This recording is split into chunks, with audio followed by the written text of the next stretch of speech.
ஒரு நபர் தமிழ்நாட்டில் இறங்கி ஒரு மாநாட்டில் பேசுகிற பேச்சு அந்த பக்கம் தென்பக்கம் வந்து இலங்கை அளவுக்கு கொந்தளிக்குது, வெறுப்பை காட்டுது, வன்மத்தை கக்குது, கொடிக்கம்பத்தை இடிக்குது அப்படின்னா எந்த அளவுக்கு இருக்கும் அது? தமிழக அரசில் உள்ள ஒட்டுமொத்த கட்சிகளும் விஜய் மீது ஒரு பெரிய கோபத்தில் இருக்காங்க. அந்த கோபத்தினுடைய வெளிப்பாடு இன்னொரு பக்கம் இலங்கையில், அண்டை நாடான இலங்கையில் வந்து வெடிச்சிருக்குது. என்ன நடந்தது? அந்த வீடியோ பார்க்கும்போது இலங்கையில் உள்ள நம்ம சில நண்பர்கள்ட்ட கேட்கும்போது சொன்னதுதான்.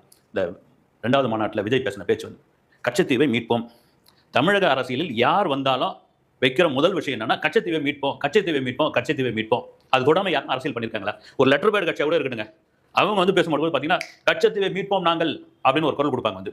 அதை தான் விஜயம் சொல்லியிருந்தார், கச்சத்தீவை மீட்போம் அப்படின்னு. அவங்க சொன்ன குரலை தாண்டி இவர் சொன்ன குரல் இலங்கை வரைக்கும் போய் வெடிச்சிருக்கு அப்படின்னா அந்த குரலுக்கு எவ்வளவு பெரிய ஸ்ட்ராங்கான ஒரு விஷயம் இருக்குது. எப்ப இதுக்கு முன்னே வந்தவங்களாம் சொன்னாங்களே, எவ்வளவு சொன்னாங்களே, டிஎம்கே, ஏடிஎம்கே, மதிமுக, நாம் தமிழர், அது இது பாமக, எல்லா கட்சியும் சொல்லிட்டே போகலாம் வந்து. எல்லாரும் இதை எடுத்தாங்கல்ல. அப்பெல்லாம் கொந்தளிக்காத அந்த அண்டை நாடு விஜய் சொல்லும்போது கொந்தளிச்சுட்டு, இது என்னன்னா ஒட்டுமொத்தமாக விஜய் என்ற ஒரு மாபெரும் சக்தி. இதுல சொல்றதுல எந்தவித தயக்கமும் இல்லை. உருவெடுப்பதால ஒரு நடிகர் வந்து மூஞ்சில குத்து வந்தாரு, இன்னொரு நாட்டில் வந்து எல்லா கொடிக்கம்பத்தை தூக்குன்றாங்க. விஜய் உண்மையிலே இனி மக்களுடைய பிரச்சனை, மக்கள் சந்திக்கக்கூடிய பல விஷயங்களை மக்கள் முன்னாடி நின்று பேச ஆரம்பித்தால் 2026 ஆகப்பெரும் தலைவர் என்பதில் மாற்று கருத்து இல்லவே இல்லை.